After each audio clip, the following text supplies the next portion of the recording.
ចាសួស្តីបងអើយខែហ្នឹងបងអំបិលក៏សៀងដែរអញ្ចឹងថ្ងៃហ្នឹងក៏នឹកឃើញថាស្គរពងទាទុកសម្រាប់ដោះតអីអញ្ចឹងណាអញ្ចឹងថ្ងៃហ្នឹងដែរខ្ញុំមានពងទា10គ្រាប់ហើយមានជាមួយខ្ទឹមសខ្ទឹម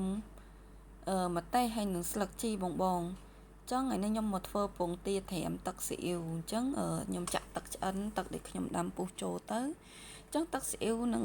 ទឹកសហ្នឹងគឺដាក់បរិមាណស្មើគ្នាចឹងខ្ញុំចាក់ទឹកស៊ីអ៊ីវចូលរៀងច្រើនបន្តិចចឹងណាបងធ្វើម៉េចឲ្យលិចជាមួយពងទាហ្នឹងចឹងម្ហូបបែបនេះគឺងាយបងប្អូនហើយក៏ឆ្ងាញ់ដែរជាពិសេសដាំបាយក្តៅមកដាក់ពងទា1គ្រាប់2គ្រាប់មកអីចឹងណាហើយខ្ញុំបន្ថែមជាមួយនឹងប៊ីចេងបន្តិចរួចហើយខ្ញុំបន្ថែមជាមួយនឹងស្ករចឹងស្ករសខ្ញុំប្រើ2កូនសាភីចឹងដែរហើយ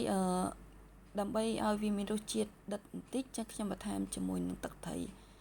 អូយសុំទោសបងថែមជាមួយនឹងអំបិលហើយថែមទឹកស៊ីអ៊ីវតិចទៀតដើម្បីវាលិច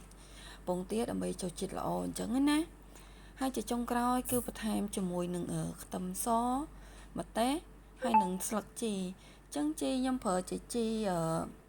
វ៉ាន់ស៊ុយហើយជាមួយស្លឹកខ្ទឹមបងអញ្ចឹងដាក់វាច្រើនតិចចឹងទៅឲ្យវាឈ្ងុយល្អហើយពងទានេះដែរគឺខ្ញុំត្រូវការទុកវារយៈពេល3យប់ចោលអញ្ចឹងណាដើម្បីពងទាវាចូលជាតិល្អហើយវាឡើងពណ៌ក្រហមស្អាតចឹងឥឡូវនេះពងទាត្រាំទឹកស៊ីអ៊ីវរបស់ខ្ញុំរួចរាល់ហើយបងអើយអញ្ចឹងអាហារស្គួរទុកពេលដែលយើងដោះតឬមួយក៏រវល់បានធ្វើម្ហូបអីចឹង